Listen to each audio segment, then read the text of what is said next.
नमस्कार, the Naveen Purohit show.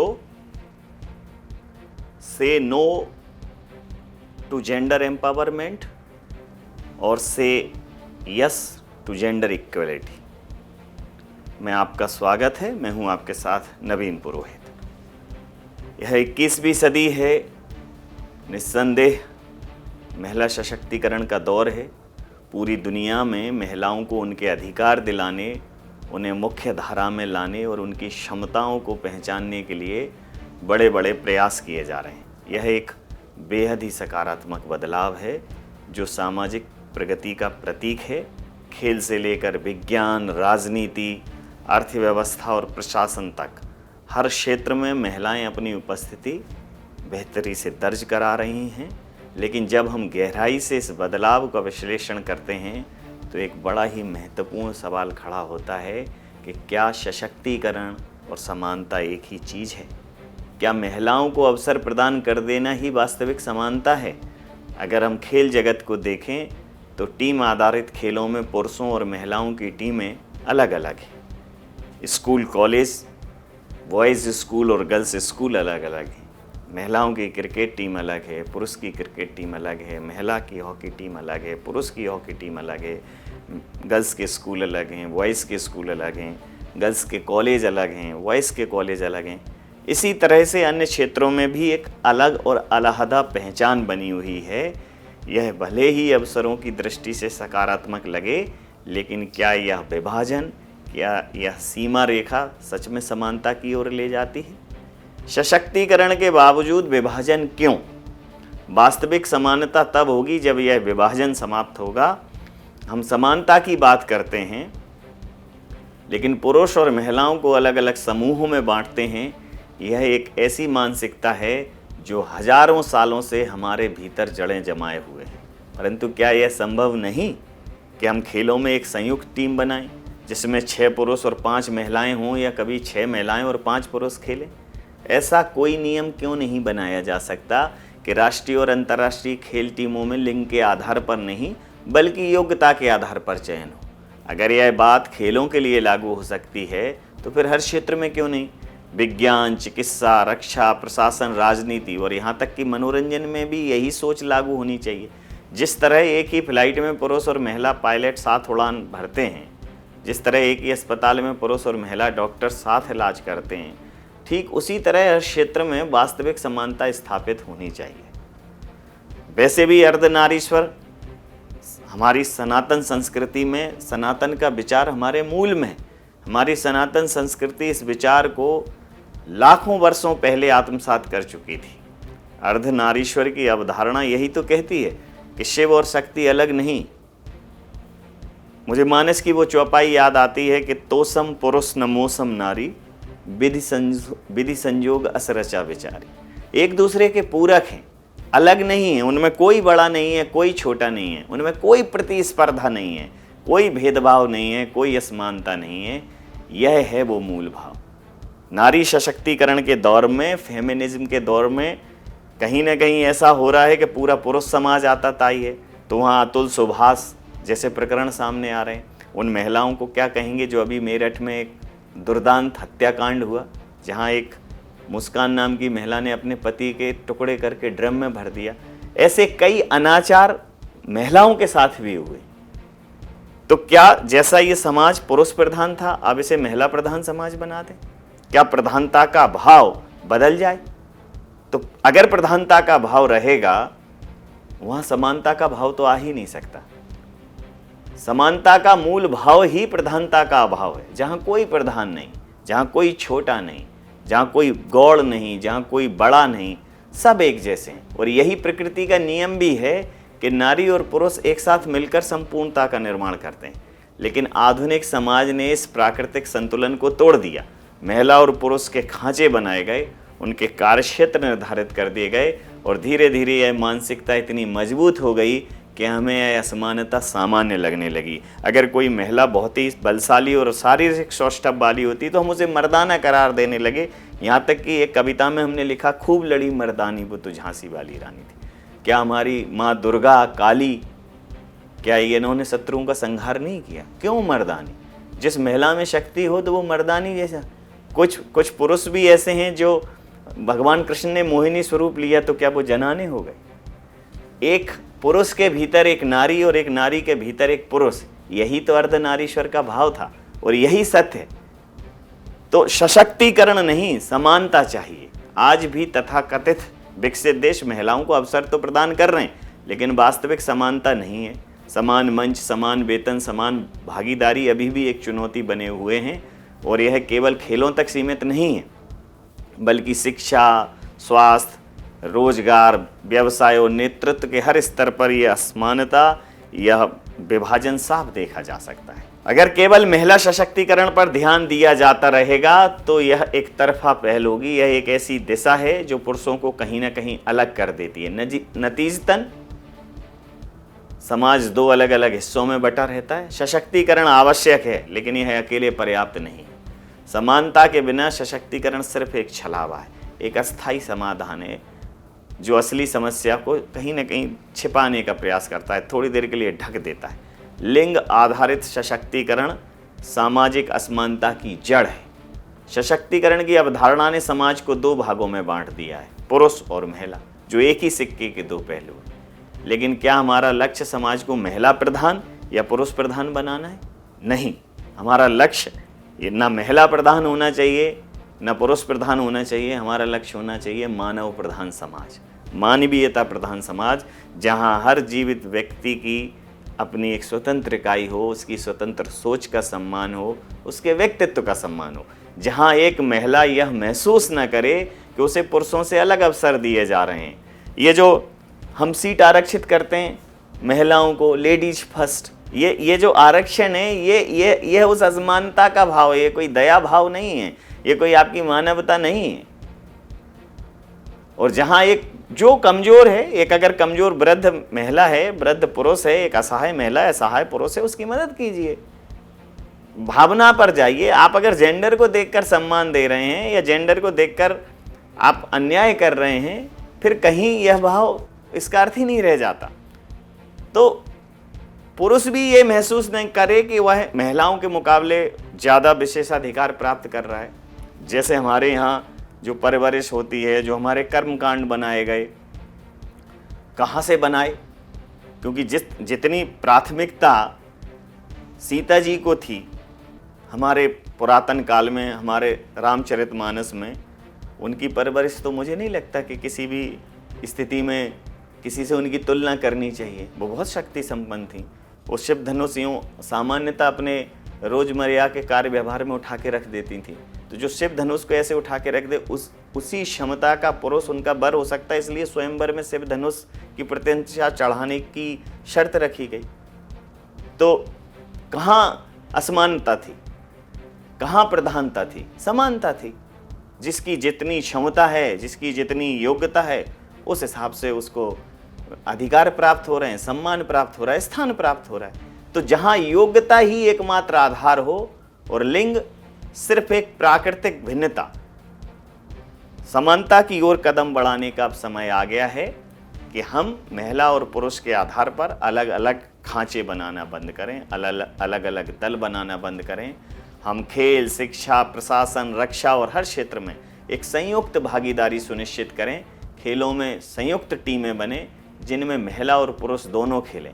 कंपनियों में नेतृत्व की भूमिका योग्यता के आधार पर दी जाए और दी भी जा रही है। कई जगह ये बेहतर शुरुआत हो चुकी है, लेकिन लिंग के आधार पर कोई भेदभाव ना हो, समान वेतन, समान अवसर और समान भागीदारी सुनिश्चित हो। शिक्षा संस्थानों में केवल लड़कियों या लड़कों के लिए अलग अलग स्कूल कॉलेज की अवधारणा से आगे बढ़कर संयुक्त शिक्षा व्यवस्था को प्राथमिकता दी जाए। यह बदलाव न केवल महिलाओं को सशक्त करेगा, बल्कि पुरुषों को भी बराबरी का एहसास कराएगा और एक संयुक्त सह अस्तित्व का एक वातावरण निर्मित होगा कि एक दूसरे के बिना जीवन का कोई पर्याय नहीं है। समाज में एक नया संतुलन स्थापित होगा। प्रतिस्पर्धा की जगह सहयोग की भावना बलवती होगी। अंतिम विचार यह है कि सशक्तिकरण की चकाचौंध में कहीं ना कहीं हमने समानता की असली परिभाषा को, समानता के मूल भाव को, हमारी संस्कृति के अर्धनारीश्वर के मूल भाव को जमींदोज कर दिया, नज़रअंदाज कर दिया।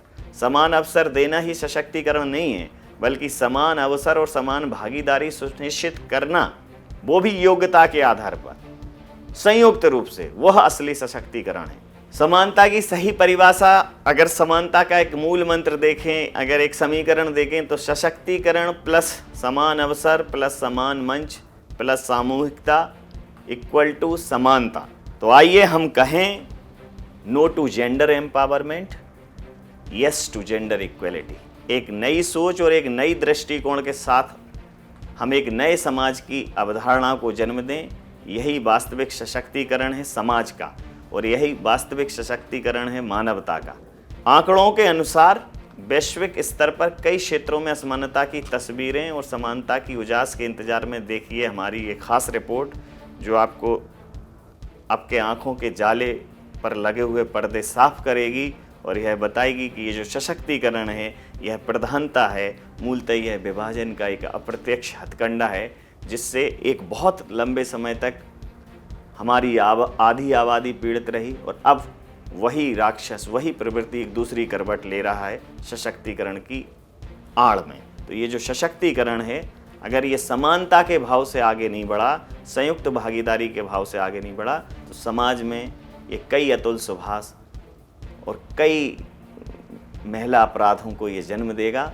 ज़रूरत है एक सह अस्तित्व के समाज की, समान भागीदारी के समाज की, समान सहभागिता के समाज की। द नवीन पुरोहित शो में इतना ही। देखिए हमारी ये खास रिपोर्ट। पिछले कुछ दशकों में महिला सशक्तिकरण वैश्विक विकास एजेंडा का एक प्रमुख मुद्दा रहा है। सरकारें, गैर सरकारी संगठन और अंतर्राष्ट्रीय संस्थाएं इस दिशा में काम कर रही हैं। महिला सशक्तिकरण का मुख्य उद्देश्य महिलाओं को सामाजिक, आर्थिक, राजनीतिक और शैक्षणिक रूप से सशक्त बनाना है, ताकि वे अपने अधिकारों का उपयोग कर सकें और निर्णय लेने में भागीदारी कर सके। हालांकि अब ये विचार भी तेजी से उभर रहा है कि सशक्तिकरण से अधिक लैंगिक समानता यानी कि जेंडर इक्वालिटी की ओर प्रयास करना अधिक आवश्यक है। सशक्तिकरण अक्सर एक असंतुलित शक्ति का संकेत देता है, जबकि समानता एक स्थायी समाधान की ओर इशारा करता है। समानता का अर्थ है महिलाओं और पुरुषों को एक समान अधिकार, अवसर और व्यवहार प्रदान करना, बजाय किसी एक वर्ग को सशक्त बनाने पर ध्यान केंद्रित करने के। इसीलिए समानता बनाम सशक्तिकरण में समानता की दिशा में प्रयास एक बेहतर विकल्प माना जा रहा है।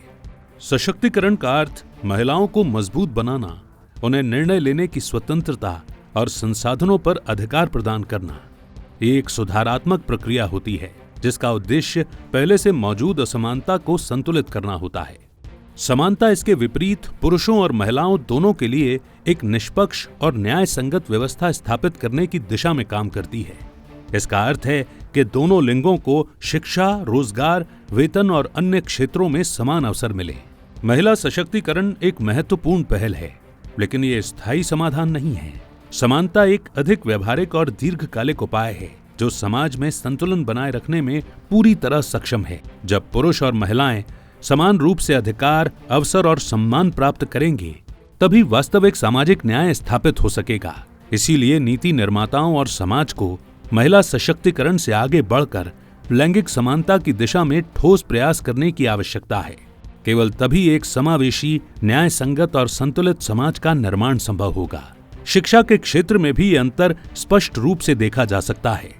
2021 की रिपोर्ट बताती है कि 94% लड़कियां और 96% लड़के प्राथमिक विद्यालयों में पढ़ रहे हैं। हालांकि माध्यमिक और उच्च शिक्षा में अब भी असमानता बनी हुई है। सशक्तिकरण के दृष्टिकोण में लड़कियों की शिक्षा को बढ़ावा देने के लिए विशेष योजनाएं और छात्रवृत्तियां दी जाती हैं।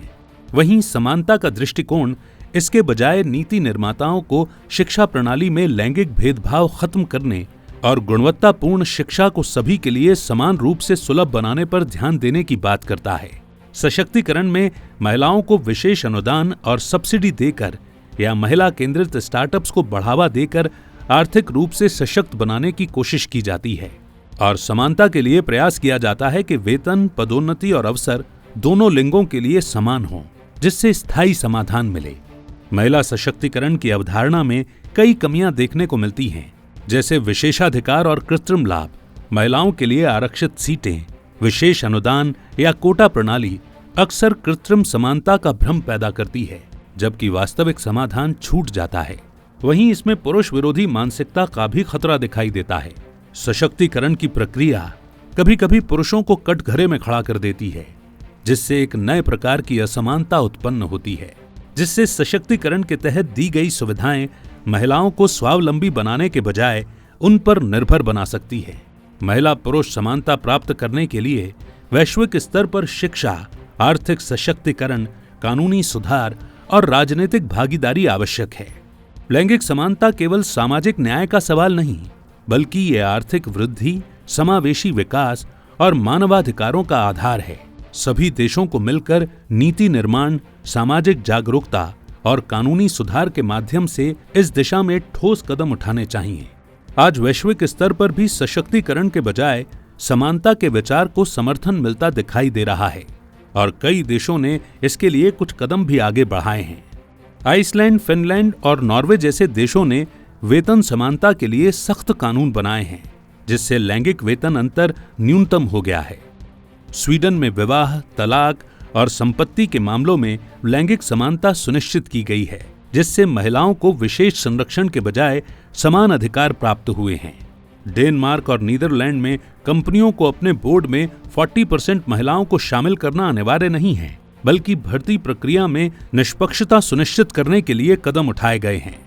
आइसलैंड में संसद में महिलाओं का प्रतिनिधित्व लगभग 47% है। नॉर्वे में कंपनियों में बोर्ड स्तर पर 40% आरक्षण लागू किया गया है। भारत में हाल ही में संसद में 33% महिला आरक्षण विधेयक पारित किया गया है और बेटी बचाओ बेटी पढ़ाओ जैसी योजनाओं ने लड़कियों की शिक्षा दर में वृद्धि की है। महिला पुरुष समानता केवल एक सामाजिक मुद्दा नहीं है, बल्कि ये वैश्विक विकास, आर्थिक वृद्धि और सामाजिक न्याय का आधार है। संयुक्त राष्ट्र का सतत विकास लक्ष्य यानी कि SDG 5 भी 2030 तक महिलाओं और लड़कियों के खिलाफ सभी प्रकार के भेदभाव को समाप्त करने पर केंद्रित है। इसके बावजूद आज भी दुनिया भर में महिलाएं शिक्षा, रोजगार, वेतन, स्वास्थ्य और निर्णय निर्माण में पुरुषों की तुलना में पीछे हैं और रिपोर्ट के अनुसार वर्तमान गति से लैंगिक समानता प्राप्त करने में लगभग 131 साल लगेंगे। और इस बात की गंभीरता को उजागर करते हुए कुछ और भी आंकड़े और उदाहरण सामने हैं। महिलाएं विश्व की कुल श्रम शक्ति का लगभग 39% हैं, लेकिन वेतन में पुरुषों की तुलना में औसतन 20% कम कमाती हैं। शीर्ष नेतृत्वकारी पदों पर केवल 29% महिलाएं हैं। वैश्विक स्तर पर लगभग 1.3 करोड़ लड़कियां हर साल शिक्षा से वंचित रह जाती हैं। रिपोर्ट के अनुसार गरीब देशों में 40% से अधिक लड़कियां 18 वर्ष की आयु से पहले शादी कर लेती हैं, जिससे उनकी शिक्षा और आर्थिक अवसर छूट जाते हैं। विश्व भर की संसदों में महिलाओं का प्रतिनिधित्व मात्र 26.5% है। वैश्विक स्तर पर केवल 31% मंत्री पदों पर महिलाएं हैं।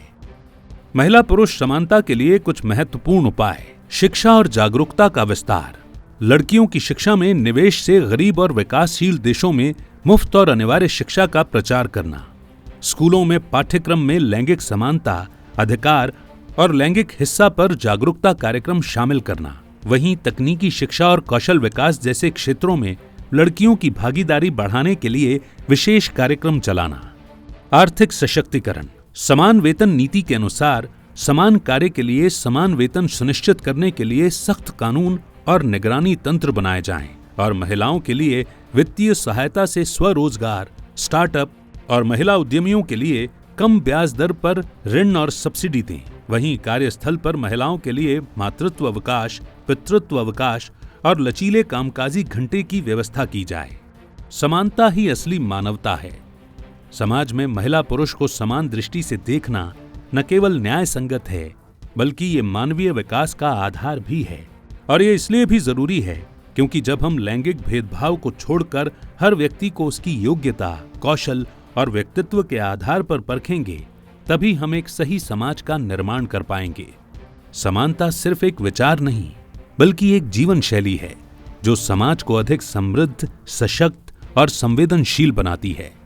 हमें इस दिशा में निरंतर प्रयास करते रहना होगा ताकि आने वाली पीढ़ियां एक ऐसे समाज में जी सकें जहां लिंग भेद की दीवारें नहीं, बल्कि इंसानियत का पुल हो। समाज की संरचना सदियों से लैंगिक आधार पर बटी हुई है।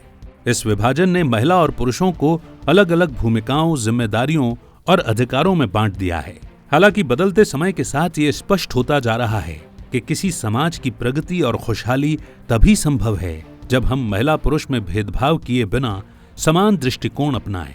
समानता का अर्थ न तो स्त्रियों का पुरुषों से श्रेष्ठ होना है और न ही पुरुषों का स्त्रियों से। समानता का अर्थ है कि एक दूसरे के अस्तित्व और अधिकारों को सम्मान देना, चाहे वो किसी भी लिंग का हो।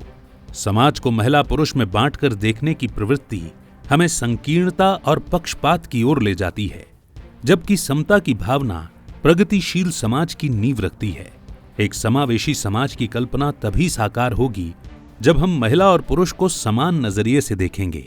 इसका अर्थ ये नहीं है कि दोनों को एक जैसा बनाया जाए, बल्कि उनके अधिकार, अवसर और सम्मान में समानता हो। समानता का दृष्टिकोण समाज को अधिक नैतिक और मानवीय बनाता है। लोगों में सहानुभूति और परस्पर सम्मान की भावना विकसित होती है, जो हिंसा, शोषण और असमानता को समाप्त करने में सहायक होती है। इसमें कोई शक नहीं कि महिलाओं को सक्षम होना चाहिए, मानसिक रूप से, बौद्धिक रूप से उनको आत्मनिर्भर भी बनना चाहिए।